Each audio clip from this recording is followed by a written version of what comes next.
마가복음 13장으로 가도록 하겠습니다. 예수께서 성전에서 나가실 때에 제자 중 하나가 이르되 선생님이여 보소서 이 돌들이 어떠하며 이 건물들이 어떠하니까.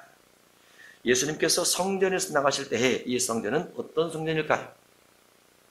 이때가 헤롯 성전이죠. 헤롯 성전. 헤롯 성전은 몇 년 동안 지었습니까? 46년 동안 지었어요. 나중에 이제 예수님께서 부활 승천하시고 그 후에도 계속 지었다가 전체적으로 한 70년 정도 지었답니다. 70년 동안 지었다가 바로 무너졌대요. 왕궁되고 나서 70년에 이스라엘인들이 망하기 때문에 예수께서 성전에서 나가실 때에 46년 동안 지었던 엄청나게 긴 기간을 소유하고 많은 미석과 헌물로 꾸며진 성전인데 그때 당시에는 최고의 성전이죠. 물론 성전이 한 곳밖에 없지만 지금은 46년 동안 짓는 성전 우리나라에는 없어요. 외국에는 있어도 없습니다. 가장 아름다운 성전이 하나인데 성전 나가실 때 제자 중 하나가 이르되 선생님이여 보소서 이 돌들이 어떠하며 이 건물들이 어떠하니까. 돌들, 아름다운 돌들인데 어떻게 되겠습니까? 라는 거죠. 또 오랫동안 지어진 성전인데 이 성전 건물들이 어떠하니까. 건물이 하나만 있었던 건 아니겠죠.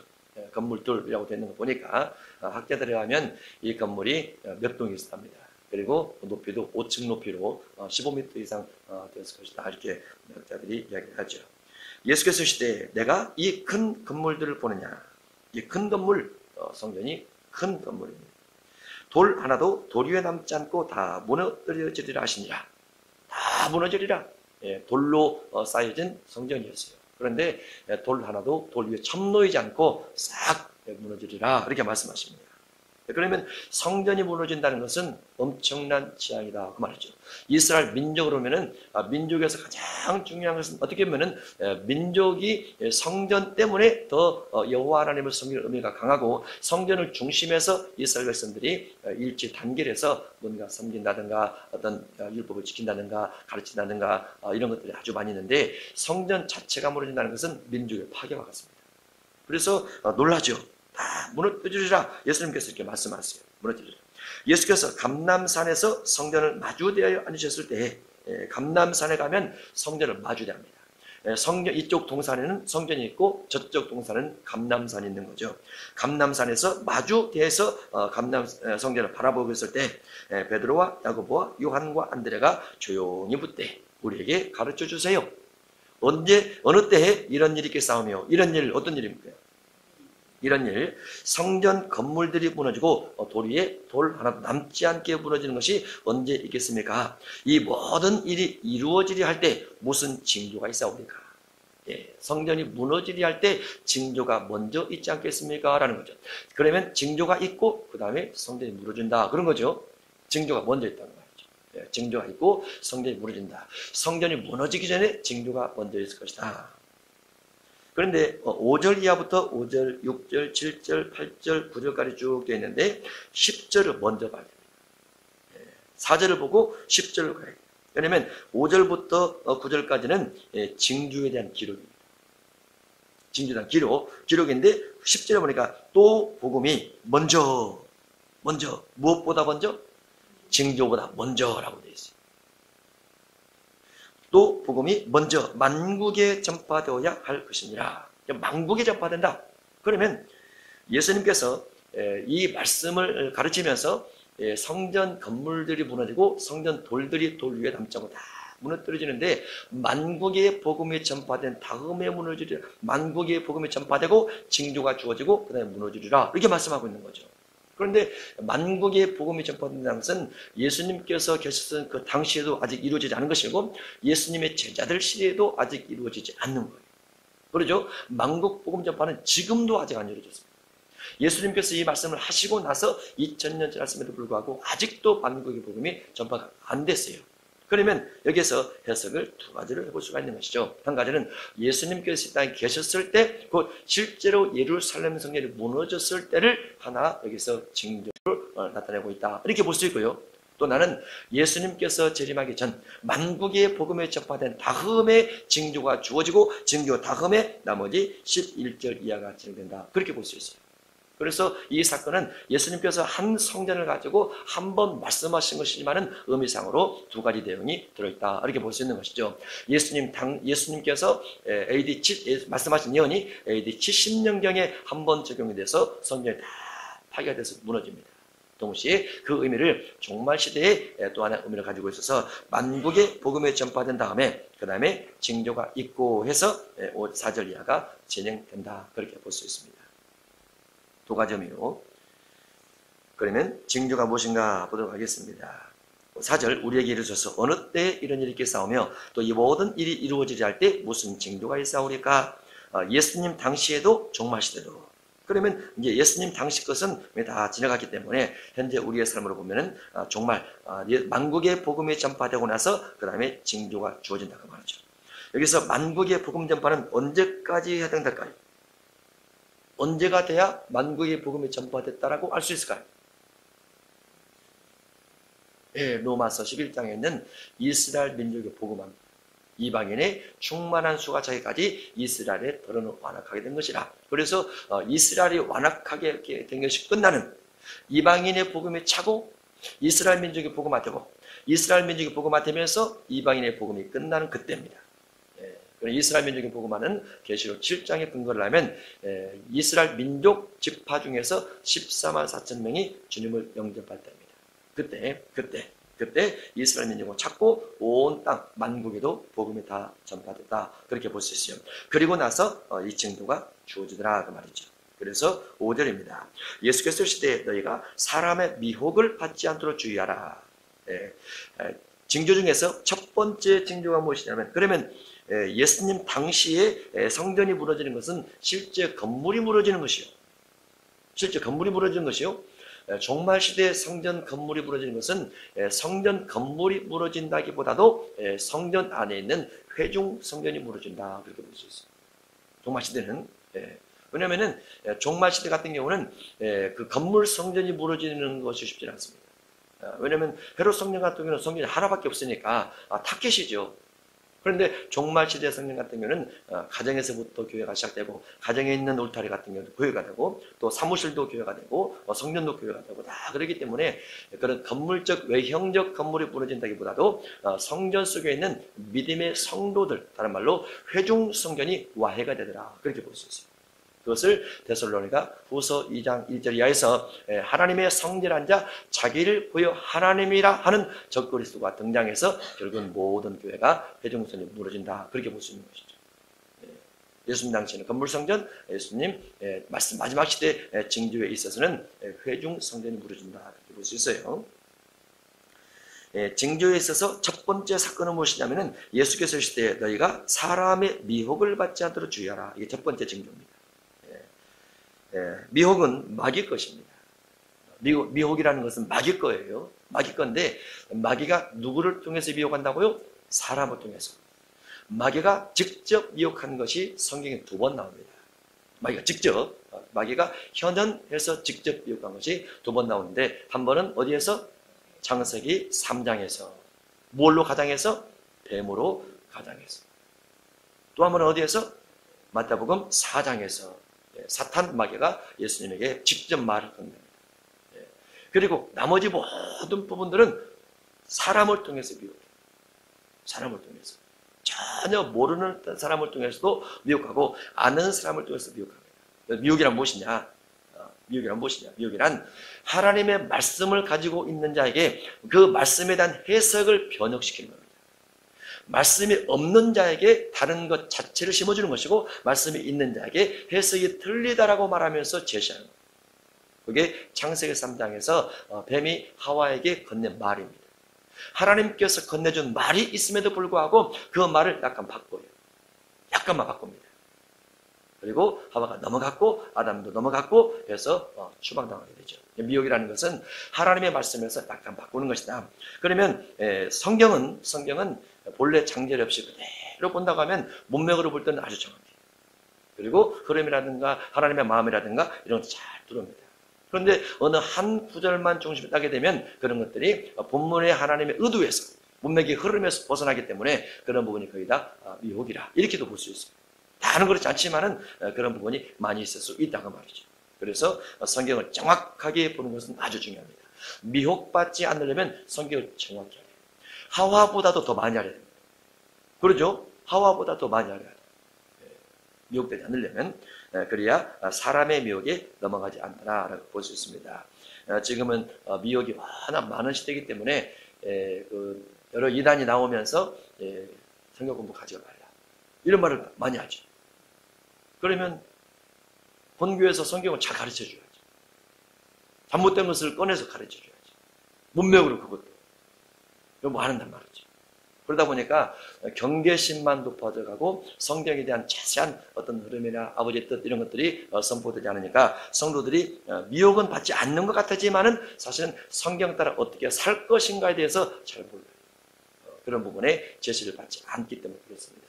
그러나 우리는 사람의 어떤 욕구가 어떤 물질의 축복이라든가 자녀의 형통이라든가 육신의 건강이나 이런 데는 기본적 욕구로 다 관심이 있어요. 그러면 그것만 가지고 선포를 한다는 것은 예수님께서 질병 치료하고 귀신 내쫓는 사역만 했다, 이렇게 볼 수 있어요. 거기에다가 예수님께서 산상수훈 가르치시고 분부한 모든 것을 가르치시고 또 내 어린 양을 먹이라, 내 양을 치라, 내 양을 먹이라, 먹일 것, 가르칠 것, 이와 같은 것들을 선포해 줘야 되는데 그렇지 못하다 보니까 미혹받기가 쉬운 세상을 향해서 가고 있다고 말이죠. 그래서 마귀가 마지막 시대에 하나님의 성전에 들어와서 자기를 하나님이라 보이면서 많은 성도를 사람을 두고서 미혹할 때 그때 넘어가지 않도록 조심하라.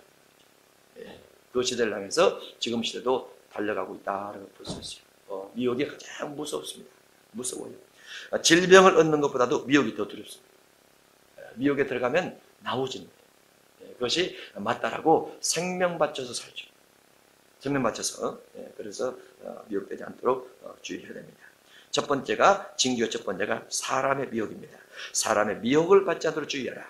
많은 사람이 내 이름으로 와서, 많은 사람이 예수라는 이름을 가지고 와서, 재림 예수 교회 들어봤죠? 예수라는 이름 쓰잖아요. 재림 예수 교회. 말일 성도 예수 그리스도의 교회. 예수가 들어가죠. 자칭 예수 많이 있죠. 많이 있습니다. 많은 사람이 내 이름으로 와서 이르되, 적그리스도 같은 경우는 훨씬 더 예수님의 이름으로 옵니다. 이제 그 적그리스도가 나타나서 내가 적그리스도라 이렇게 말하지 않죠. 내가 그리스도라 이렇게 말을 하죠. 적자 빼고. 다만 이제 정통에서 봤을 때 하나님의 말씀의 진리의 말씀에서 봤을 때 그가 말씀을 어기는 삶을 살아가니까 불법을 행하게 되니까 멸망의 아들적 일을 하게 되니까 적그리스도라 이렇게 붙이는 거지, 적그리스도가 본인 스스로 나는 적그리스도입니다, 나를 따르시오 이렇게 하지 않는다고 말이죠. 참 그리스도처럼 그렇게 활동하지만은 미혹되면 안 된다라고 되어 있습니다. 많은 사람에 대해 이름으로 와서 이르되 내가 그라하여 많은 사람을 미혹하리라. 그 중에서 미혹시키는 것 중에 하나 뭐가 있습니까? 하늘에서 땅에 불이 떨어져 내리게 해서 미혹합니다. 능력이 있다고 말하죠. 표적이 있다고 말하죠. 기적을 일으키면서 나를 따르라 한다고 말하죠. 계시록 13장에 되어 있습니다. 이적과 기적도 말씀에 벗어나면 죽어서는 안 된다고 볼 수 있죠. 7절 난리와 난리의 소문을 들을 때에 두려워하지 말라. 이런 일이 있어야 돼. 아직 끝은 아니니라. 끝은 아니라. 난리와 난리, 소문을 들을 때 두려워하지 말라. 이런 일이 있어야 돼. 난리, 소문, 두려워하는 일이 있어야 한다고 되어 있어요. 왜 예수님은 그런 일이 있어야 된다고 했을까요? 예수님이 뭔가 축복의 주님이시고 능력의 주님이시면 앞으로 그런 일이 있겠지만 걱정하지 말라. 주님께서 다 해결해 주겠다. 이렇게 되어 있어야 되는데 그렇게 안 되어 있다고 말이죠. 그런 일이 있어야 하되라고 되어 있어요. 어떤 난리적인 일이나 소문되는 일, 이와 같이 사람의 마음을 살랑케 하고 혼란케 만드는 이와 같은 일들은 하나님의 언약을 어긴 것에 대한 하나님의 심판과 진노는 있다는 말이죠. 그건 있어요. 그건 예수님도 말릴 수가 없습니다. 언약을 어긴 자에게 주어진 하나님의 진노하심은 반드시 있어요. 예수님도 말릴 수가 없어요. 그래서 있어야 하되라고 되어 있는 거죠. 그러나 끝은 아니니라. 예수님께서 오셔야 끝나겠죠. 민족이 민족을, 나라가 나라를 대적하여 일어나겠고, 민족끼리 뭘 한다고요? 대적하더라. 국가끼리 뭘 한다고요? 대적하더라 그 말이죠. 민족끼리라는 것은 같은 언어, 같은 어떤 모양을 띠고 있는 국가입니다. 우리나라와 북한처럼 민족 전쟁입니다. 그리고 나라와 나라는 독립 주권을 가지고 있는 나라끼리 전쟁, 국가 간의 전쟁이죠. 나라가 나라를 대적하여 일어나겠고 곳곳에 지진이 있으며, 그러면 민족 간에 나라 간에 있는 대적은 전쟁이라 그렇게 볼 수 있죠. 그러면 첫 번째 사건은 어쨌든 미혹이고, 첫 번째 징조는 미혹이고, 두 번째 징조는 전쟁이라 그렇게 볼 수 있어요. 전쟁. 그리고 세 번째, 곳곳에 지진이 있으며, 지진이 세 번째 징조. 우리나라도 지진이 점점 강도가 강해지고 있다고 그러죠. 그 다음에 지진의 횟수가 많아지고 있어요. 세계적으로 그런 현상이 과거보다도 훨씬 더 많이 진행되고 있다고 볼 수 있습니다.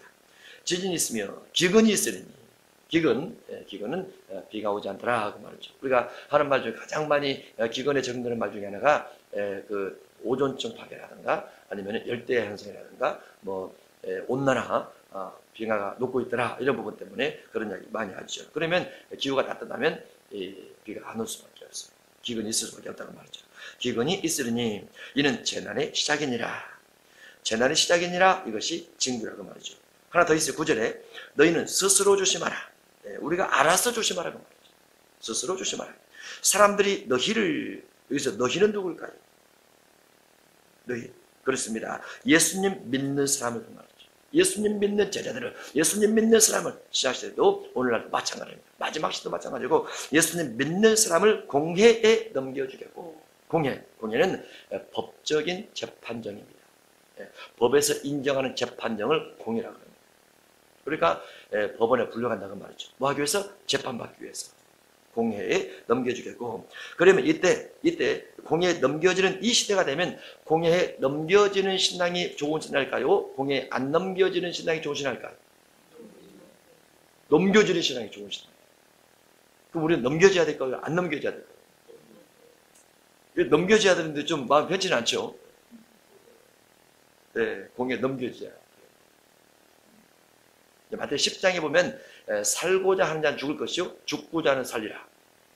나를 위해서 자기 목숨을 잃어버리면 살 것이요 나를 위해서 자기 목숨을 살려하면 죽으리라. 천하를 얻고도 자기 생명, 영생을 잃어버리면 무엇이 유익하리요? 그런 부분과 이런 부분이 다 맞습니다. 마지막 시대는 죽을 준비해야 돼요. 그게 지혜입니다. 공회에 잡혀가는 신앙이 올바른 신앙이에요. 그러면 공회에 잡혀가는 신앙이 올바른 신앙이라는 것은 사회적으로, 국가적으로 기독교, 참 기독교인에 대해서 핍박을 가하는 시대가 온다고 말이죠. 참 기독교인에 대해서. 사회적, 국가적으로. 그러면 국가법이 뭔가 제정이 되고, 사회법이 뭔가 제정이 되고, 세계적으로 참 그리스도인을 핍박하고 억압하는 법이 만들어지니까 법정의 세력을 지원받게 됩니다. 그렇게, 그래서 공회에 잡혀야지, 넘겨주겠고, 그 다음에 너희를 회당에서 매질하겠으며, 너희가 누구라고요? 그때 당시 예수님의 제자지만은 마지막 시대로 해석을 하면 믿는 제자들을 말합니다. 믿는 성도들을 말하죠. 참나온 신앙 가진 사람을 회당에서 매질하겠으며, 회당은 어딜까요? 예수님 당시에는 회당이 교회입니다. 말씀을 가르치는 것이죠. 지금 시대는 교회를 말해요. 교회에서 예수님 믿는 사람을 매질하겠습니다. 마지막 시대도. 그러면 교회 법이 또 제정이 되겠죠. 그렇죠? 교회에서 아무나 때릴 수는 없죠. 아무나 매질할 수는 없어요. 뭔가 사회에서도 인정을 하고 사회에서 만들어진 법이 교회 속에 들어와서 교회 안에서 우리가 참답게 믿는 사람을 끌어다가 너희가 잘못 믿고 있다. 너희가 뭔가 우상을 숭배하고 있다. 뭔가 너희가 사회에 문란을 시키고 있다 하면서 그들을 매질한다고 말이죠. 그러면 매질 당하는 사람이 참 신앙일까요? 매질하는 사람이 참 신앙일까요? 매질 당하는 사람이 참 신앙이에요. 이때가 되면. 이때가 어느 때라고요? 만국의 복음이 전파되고 이스라엘 민족의 복음화 만국의 복음이 전파되고 그 다음에 징조가 주어지면서 주어진 사건들이에요. 그래서 국가든 또는 교회든 참다운 신앙 가진 사람을 핍박하고 매질하는 시대가 종말 시대에 있다고 말이죠. 있어요. 너희를 회당에서 매질을 하겠으며 나로 말미암아 나가 누구예요? 예수님을 믿는다고, 예수님 이름으로 기도한다고, 예수님 이름으로 전도한다고, 예수님 이름으로 천국 간다고, 예수 천당 말한다고 나로 말미암아 너희가 권력자들과 임금들 앞에 서리니. 권력자들과 임금들 앞에 서리니. 그러면 예수님 이름을 가지고 여러 가지 일을 행한다고 해서 권력자들과 임금들 앞에 세움받게 된다는 것은 그들이 가지고 있는 법에 그들이 가지고 있는 법에 예수님 이름을 소유한 자가 제재를 당하더라. 그렇게 볼 수 있죠. 그러니까 그들 앞에 섰는 거죠. 그러면 그들 앞에 설 때 뭘 해야 됩니까? 이는 그들에게 전도가 되려 함이라. 증거가 되려 함이라. 이게 증거예요. 잡혀가서 뭐 해야 된다고요? 전도해야 돼요. 왕이여 예수 믿으시오. 검사님, 검사여 예수 믿으시오. 그렇게 해야 된다고 말이죠. 물론 안 듣겠죠. 핍박하겠죠. 그러나 증거 되게 하려함이라 이렇게 됐습니다. 복음을 거부하게 되면 발에 먼지가 떨어지고 발에 먼지가 떨어지면 심판날의 소돔과 고모라보다도 견디기 쉬우리라고 되어 있어요. 소돔과 고모라보다도 심판이 훨씬 더 클 것을 주께서 말씀하고 있죠. 그러나 우리가 해야 될 일은 있다고 말이죠. 공회든 회당이든 매질을 당하든 복음의 증거는 해야 된다고 되어 있습니다. 10절 또 복음이 먼저 징조보다 먼저 만국에 전파되어야 할 것입니다. 사람들이 너희를 끌어다가 넘겨줄 때에 어디에? 9절에 있는 공회와 회당에 넘겨줄 때에 무슨 말을 할까 미리 염려하지 말고, 공회와 회당에서 무슨 말을 변명할까 염려하지 말고 무엇인지 그때 너희에게 주시는 그 말을 하라. 성령께서 주시는 말을 하라. 그 부분이 9절에서 그들에게 증거가 되게 하려면라 라고 되어 있습니다. 증거가 말을 하라 그 말입니다. 이제 그 말이 전도죠. 그 말을 하라. 말하는 이는 너희가 아니요 성령이시. 성령이 공회와 회당에서 말하게 하신다. 그러면 성령이 나를 통해서 공회와 회당에서 말하게 하려면 내가 그래도 성령 충만해야죠. 성령의 능력이 있어야죠. 성령의 감동이 되어야 되죠. 매질을 당하든 잡혀서 재판을 받든 예수님 이름 때문에 갇히게 되든 어쨌든 성령이 나를 통해서 그들에게 증거가 될 수 있도록 그렇게 깨어있으라고 말이죠. 성령이 내 가운데서 나를 통해서 뭔가 일하시는 것은 기도밖에 없습니다. 그래서 공회든 회당이든 잡혀가면 기도하라고 말이죠. 그리고 성령으로 무장되어 있어서 그들에게 할 말을 하라 이렇게 되어 있습니다. 12절 형제가 형제를 아버지가 자식을 죽는 데 내주며 어디에 내주는 거요? 회당과 공회에 내준다는 말이죠. 누가? 식구들이. 그러면 참다운 믿음을 가진 사람이 식구들에게 있는데 참다운 믿음을 갖지 않는 사람, 세상이 권력이 종교를 지배하려고 세상 교회 권력이 참다운 신앙을 지배하려는 그 편에 편성되어 있는 식구들이 참다운 믿음을 가지고 있는 식구 중에 하나를 공회와 회당에 넘겨버리더라고 말이죠. 죽도록. 죽는데 내어주며 그 말은 회당과 공회에서 죽일 수 있다고 말이죠. 죽일 수 있어요. 내어주며 자식들이 부모를 때까지 죽게 하리라. 그러면 여기 있는 부모는 참다운 신앙이고 자식들은 참다운 신앙이 아니고 국가와 회당 속에 있는 종교를 지배하는 권력자들의 소속되어 있다고 볼 수 있죠. 부모를 때까지 죽게 하리라. 공회와 회당에 들어가서 죽임 잡을 수 있어요. 그들은 죽는 것이 참다운 신앙이죠. 죽음이 두려울 것 같지만은 우리도 안 죽어봐서 모르지만은 성령을 통해서 그런 기도를 자꾸 해놓는 게 좋아요. 성령을 통해서 죽음의 두려움이 사라지면은 믿음이 많이 성장합니다. 사람이 가장 두려워하는 것이 두 가지가 있는데 고통하고 죽음이에요. 그런 부분에 믿음을 가지고 미리 기도를 해놓으면 고통이 와도 나그네 살면서 감당하고 가야죠. 이런 믿음이 생기기도 하고 죽음에 대해서 기도를 해놓으면 어떤 사람 어떻게 죽었다, 끔찍하게 죽었다 그런 것도 그렇게 크게 두렵게 느껴지잖아요. 그런 상태로 가야 돼요. 왜냐하면 예수님께서 우리에게 오신 목적이 사망에 매여 일생 죽음의 종노릇 하는 자들을 놓아주려 하십니다. 그런 말씀이 있어요. 히브리서에 죽음에 매여 사망에 매여 일생 사망 죽음이라는 생각에 종노릇 하는 자들을 놓아주기 위해서 예수님께서 오셨고 오셔서 사망 당하시고 부활하셔서 깨뜨려 버렸어요. 그래서 바울이 외치면서 그러죠. 사망아! 그러죠. 죽음아! 그러죠. 죽음과 사망에 대한 두려움아! 그러죠. 물리치면 물러갑니다. 그러면 생각이 평안해져. 13절 또 너희가 내 이름으로 말미암아 누구 이름? 예수님의 이름으로 말미암아 너희가 예수님의 제자들 마지막 시대에 예수님을 믿고 교회 다니는 사람 참다운 신앙을 가지고 있는 사람들이 예수님의 이름으로 말미암아 모든 사람에게 미움을 받을 것이나 모든 사람에게 미움을 받아요. 그래 모든 사람들은 예수님의 이름을 싫어한다는 말이죠. 참 신앙 가진 사람은 예수님의 이름을 좋아하고 잘못된 신앙 가진 사람은 예수님의 이름을 싫어하고 그래서 모든 사람이 예수님 이름 때문에 미움을 받는 시대가 온다. 진실한 신앙, 하나님께서 원하시는 참다운 신앙을 가지고 있는 사람들은 모든 사람에게 미움을 받을 시대가 온다. 그러나 끝까지 견디는 사람은 무엇을 누가 미워할지라도 나는 그래도 예수님 이름 붙들고 예수님 이름 붙들고 기도하고 예수님 이름 붙들고 전도하고 예수님 이름 붙들고 성령 받고 예수님 이름으로 죄사함 받고 이것을 절대로 포기할 수 없다 하고 끝까지 견디는 사람은 구원받으리라. 여기서 말할 구원은 영혼구원입니다. 영혼.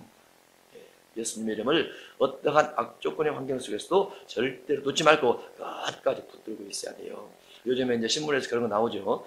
외국에서 길거리에서 성경을 수련해 싶다가 구속됐다. 예수님 이름을 전파하다가 경찰 단속했다. 그거 나와요.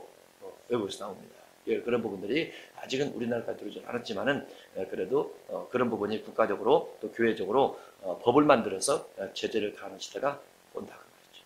그런 시대가 와요.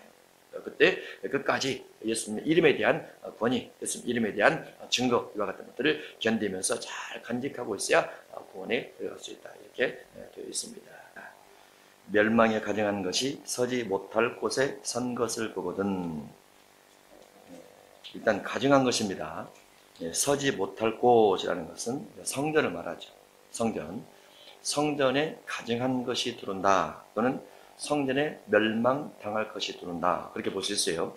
멸망에 가증한 것이 서지 못할 곳에 선 것을 보거든. 읽는 자는 깨달을진저. 왜 가로 열고 닫고가 들어가 있을까? 깨닫기 어려울 수도 있다 그 말이죠. 깨닫기 어려울 수도. 성전 속에 멸망에 가증한 것이 들어온다는 것이 무엇일까? 이것은 아니네. 이것이 맞다. 네. 명확하게 깨달음이 오지 않을 수가 있기 때문에 가로 열고 닫고 있다고 봐요. 그때 유대에 있는 자들은 산으로 도망할지어다. 그때가 언제입니까? 멸망에 가증한 것이 교회에 들어오게 되면 그때 산으로 도망가라. 유대에 있는 자들은 유대라는 지역이 어떤 지칭이 된 것은 예수님 당시의 교회로 보면은 유대 지역 그렇게 볼 수 있죠. 이것을 마지막 시대로 본다고 하면 마지막 시대 교회 성도들은 참다운 교회 성도들은 적그리스도가 교회 속에 들어오면 산으로 도망가라 그렇게 되어 있습니다. 산에 대한 해석은 아주 많습니다. 교회다 아니면은 여러 해석이 있어요. 산에 대해서 여러 해석이 있는데 제 관점에서는 그냥 산입니다. 산으로 가는 거예요. 그대로 산으로 가는 거죠. 주중에 이런 느낌이 하나 왔는데요. 마지막 시대 계시록 11장, 12장, 13장 시대는 아합 왕이 그 아합왕과 이세벨이 이스라엘 민족의 믿는 사람을 핍박하고 억압해서 믿음의 사람 다 산에 숨어버렸어요. 7,000명이 산에 숨어버리고 그 가운데 엘리야도 하나님의 말씀에 근거를 해서 도망가죠. 그리 시내가로 갑니다.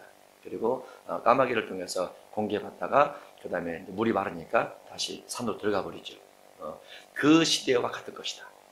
그 시대와. 그래서 엘리야 시대에 아합왕 시대에 아합왕과 이세벨의 신앙적 핍박을 피해서 산속에 들어갔던 7,000명처럼 마지막 시대도 틀림없이 그렇게 도망가야 된다. 그것이 바로 산이다. 그렇게 느낌이 왔어요. 아마 그게 맞으리라 이렇게 생각합니다. 맞으리라. 마지막 시대에는 그 산으로 갈 수밖에 없어요. 산 아니고는 해당이 없습니다. 모든 지역은. 그렇지만 산도 어떠한 산이냐 이런 구분이 계시록 12장에 되어 있죠. 지붕 위에 있는 자는 내려가지도 말고 집에 있는 무엇을 가지러 들어가지도 말라. 산으로 도망가라. 14절 이하는 도망에 대한 주제입니다. 예루살렘이 멸망에 가증한 것이 서지 못한 곳에 섰을 때 도망하라. 14절도 도망하라. 15절도 도망의 의미로 해석하고 16절도 도망의 의미로 해석하고 17절도 18절도 19절도 다 도망의 의미로 해석을 합니다. 유대에 있는 사람은 산으로 지붕 위에 있는 사람은 내려가지 말라. 집에 있는 무엇을 가지러 들어가지 말라. 그 말은 집에 있는 무엇을 가지러 들어가면 잡힐 수 있기 때문에 그래서 잡히지 않으려면 내려가지 말라, 들어가지 말라 그 말이고 밭에 있는 자는 겉옷을 가지러 뒤로 돌이키지 말라 이 말도 밭에서 농사를 짓다가 이제 옷을 벗어놓은 장소에서 멀어졌다고 말이죠. 그런데 그때 멸망이 가증한 것이 서지 못할 곳에 서 있는 시간이 되면, 때가 되면 겉옷을 가지러 가다가 잡힐 수 있다는 말이죠. 잡히지 않기 위해서 밭에 있는 자는 돌이키지 말라라고 되어 있고, 17절 그날에 어느 날 14절에는 그때 어느 때 멸망 가증한 것이 서지 못할 곳에 섰을 때, 그때 그날에는 아이벤 자들과 젖먹인 자들에게 화가 있으리로다. 아이벤 자들도 누가 영적으로 해석한 사람도 있어요. 그거 아닙니다. 젖먹이는 자들도 영적으로 해석한 사람이 있어요. 그거 아니에요. 한 구절만 가지고 생각을 하면 뭐 젖먹는 신앙이다 이렇게 할 수 있지만 문맥상으로 전혀 맞지 않습니다. 이 부분은 도망가기 어려우니까. 그렇죠. 아이벤은 도망가기 어렵죠. 이 사건이 예수님 당시에, 예수님 후에 AD 70년경에 생겼던 사건 하나고 종말 시대에 생긴 사건하고 두 가지라고 그랬죠. 그러면 예수님 당시로 보면은 도망갈 길이 걸어 도망가는 것밖에 없어요. 그래서 아이베 있을 때 못 도망간다고 말이죠. 그 다음에 젖먹여도 그 산모가 도망가기 어렵다고 말이죠. 그래서 화가 있다. 도망을 못 가니까 잡혀서 공회와 또 회당에 들어가서 찌찍질하고 죽임을 당하기 때문에 화가 있다 이렇게 되어 있습니다. 이 일이 겨울에 일어나지 않도록 기도하라. 왜 기도하라고 했을까요? 겨울에 있을 수 있기 때문에. 이것도 뭐 겨울이 영적 겨울이다. 그거 아닙니다. 겨울입니다. 그냥 겨울로 해석하면 돼요. 왜냐면 지구상으로 보면은 이스라엘 민족, 유대 민족으로 보면은 겨울일 수 있어요. 그러나 또 다른 지역에서는 여름일 수 있다고 말이죠. 그래서 그냥 이거 같은 경우도 도망을 주저를 할 경우에 겨울에는 도망가기 좀 힘들죠. 추우니까. 그래서 겨울이에요. 19절 이는 그 날들이 환란의 날이 되겠습니다. 그 날들, 어떤 날들? 멸망에 가증한 것이 서지 못할 곳에 섰을 때가 환란의 날이 되겠습니다. 환란이라고 말이죠. 환란이 보통 일반 환란이 있고 큰 환란이 있어요. 환란이 두 종류가 있습니다. 일반 환란은 계시록 11장, 12장까지가 일반 환란입니다. 그리고 계시록 13장 사건이 큰 환란이에요. 그리고 계시록 17장 이후에는 16장 이후에는 심판입니다. 진노. 그래서 환란은 11장, 12장, 큰 환란은 13장 이렇게 되어 있어요. 13장의 환란은 전무후무하다 이렇게 되어 있습니다. 그 아래 내용이 나오죠. 19절 이는 그 날들이 환란의 날이 되겠습니다. 하나님께서 창조하신 시초부터 언제입니까? 창세기 3장 때부터 그렇게 봐야죠. 왜냐하면 사람이 존재할 때부터 환란을 말할 수 있기 때문에 하나님께서 창조하신 시초부터 창세기 3장 때부터 지금까지 언제입니까? 14절 때까지 그 말이죠. 14절 멸망에 가증한 것이 서지 못할 곳에 서서 여러 가지 사람을 믿는 사람을 핍박하고 업어갈 때 그때 도망가게 되는데 그때 환란이 크다고 말이죠. 지금까지 이런 환란이 없었고 후에도 없어지라. 그러면 전무후무한 이 사건이 주어지기 전에는 전에 어떠한 사건보다도 소돔과 고모라보다도 환란이 더 크다고 말이죠. 그래서 대환란입니다. 노아 홍수 때보다도 환란이 더 크다고 말이죠. 그래서 대환란이에요. 여호수아가 가나안 땅을 들어가서 여러 남녀 노예를 불문하고 다 죽입니다. 그것보다도 훨씬 더 큰 환란이라고 말이죠. 훨씬 더 큰 환란. 어제 여름이 돼서 저희가 여름이 되면 6월부터 해서 거의 9월까지 성도랑 같이 산기도 합니다. 산에 일주일에 제가 있을 때 3번 산기도 가는데 이번에 기도하는 제목은 종말 시대에 어떠한 일이 있을 것인가 이것을 성경적으로 알고 있기 때문에 그런 부분을 가지고 기도를 하자 응답받자 하고 가고 있어요. 가고 있는데 어제 제게 왔던 느낌 중에 하나는 무엇이냐면은 사람이 로봇처럼 조종당할 것이다. 로봇처럼 리모컨 누르면 사람이 조종당해서 그렇게 움직일 것이다.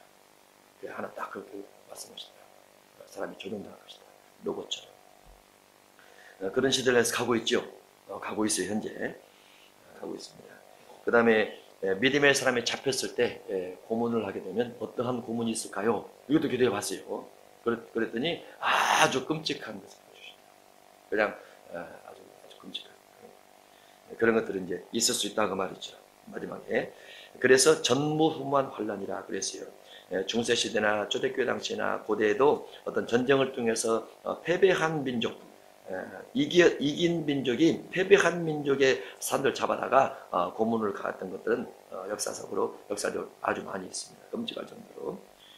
20절 만일 주께서 그 날들을 감하지 아니하셨더라면 전무후무한 큰 환란의 날들을 감하지 아니하셨더라면 그 말은 그 기간을 다 한정시켜놨어요.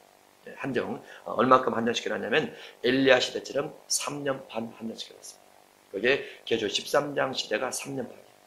그래서 딱 그렇게 적어놨습니다. 만약에 감하지 아니하셨더라면 모든 육체가 구원을 얻지 못할 것이거늘 전혀 구원이 없다고 말이죠. 3년 반을 넘어가서 견딜 수 있는 사람은 하나도 없다고 말이죠. 그래서 하나님께서 딱 그렇게 정해놨어요. 마귀가 믿는 사람을 핍박하고 업어가는 기간도 3년 반입니다. 더 할 수가 없어요. 하나님께서 정해놓으신 기간밖에 할 수 없습니다. 마귀는 하나님의 주권 안에 있기 때문에. 그럼 왜 하나님께서 마귀에게 그와 같은 지경을 허락하시는가, 그와 같은 기간을 허락하시는가? 언약을 어긴 정도의 크기 때문에 그렇습니다. 죄의 범람, 죄의 만연, 그 다음에 죄가 관영됐던 거, 이런 것들 때문에 하나님이 허락하는데 마귀를 3년 반까지만 허락하시고 그 가운데 택함을 받은 사람, 구원받은 사람을 보호하는 기간이, 보호하는 은혜가 있는 것이죠.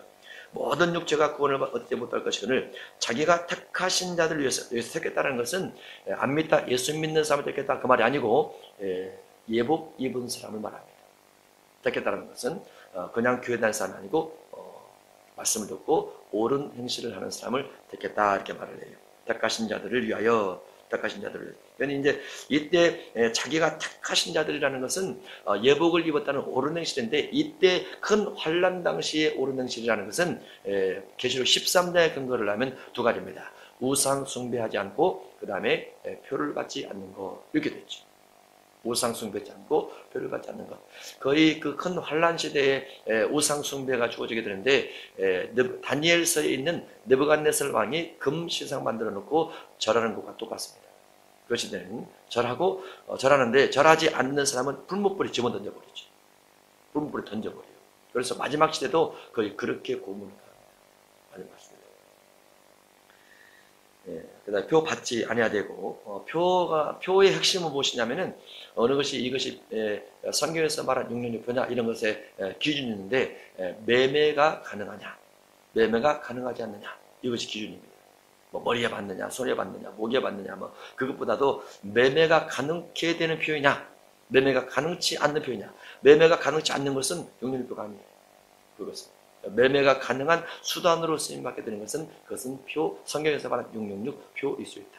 거의 그렇게 볼 수 있어요.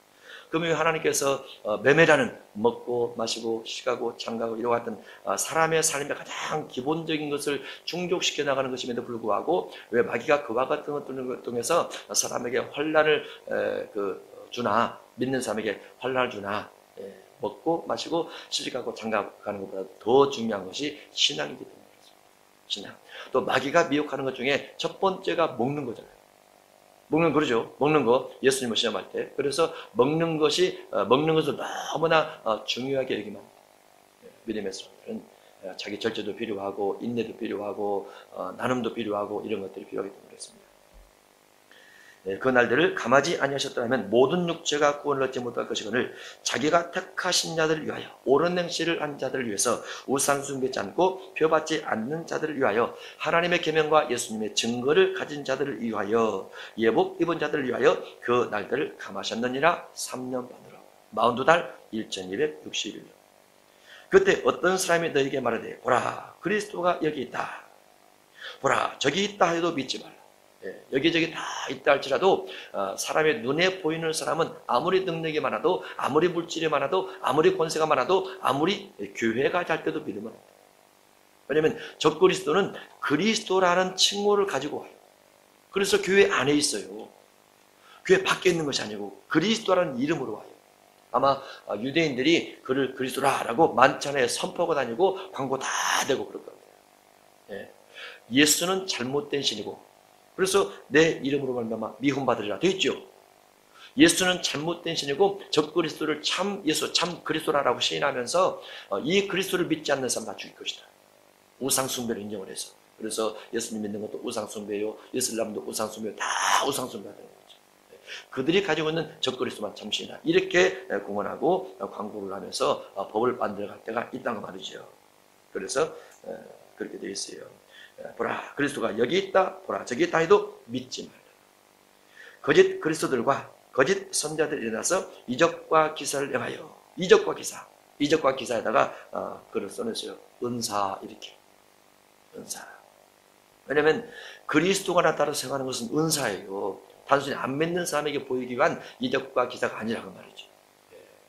현재 예수님 믿는 사람이 지구상에 20억이라고 말이죠. 개토릭까지 20억. 참 그리스도인이 얼마나 모르지만 어쨌든 공식적으로 예수님의 이름을 통해서 교회 다니는 사람이 20억이라고 말이죠. 20억인데 20억이 넘는다고 봐야죠. 정교회, 성공의 이름 다 합치면 아주 많죠. 그 사람들을 다 통제할 것이라는 말이죠. 그래서 그리스도의 이름으로 오고 거짓 선자를 통해서 이적과 기사를 행하기 때문에 교회 안에서 주어지는 이적과 기사란 다른 말로 은사라는 말이죠. 그 은사들이 은사만 보고가 만드는 겁니다. 그래서 이적과 기사를 행하여 할 수만 있으면 택하신 자들을 미혹하려 하리라. 할 수만 있으면 은사를 가지고 교회 다니는 사람, 신앙생활 잘하는 사람을 미혹하려 하리라. 너희는 조심하라. 내가 모든 일을 너에게 미리 말하였노라.